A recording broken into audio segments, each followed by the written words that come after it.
In today's tutorial, I'm going to show you how to launch the Startup Prepare utility on your Lenovo laptop, tablet, or desktop computer.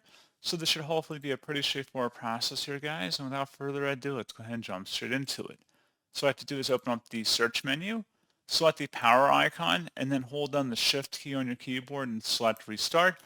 You can do the same function if you're able to get to the lock screen. And if you're unable to boot into Windows, you could just do a hard power off 3 times in a row, meaning just turn on your computer, and then holding down the power key, you can turn off your device.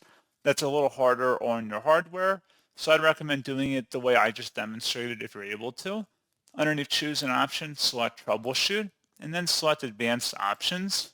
Select the Startup Prepare, fixed prompt to keep Windows from loading. It could take 15 minutes or longer to run, and then hopefully that would be pretty much it. So, as always, thank you guys for watching this brief tutorial. Do hope I was able to help you out, and I do look forward to catching you all in the next tutorial. Goodbye.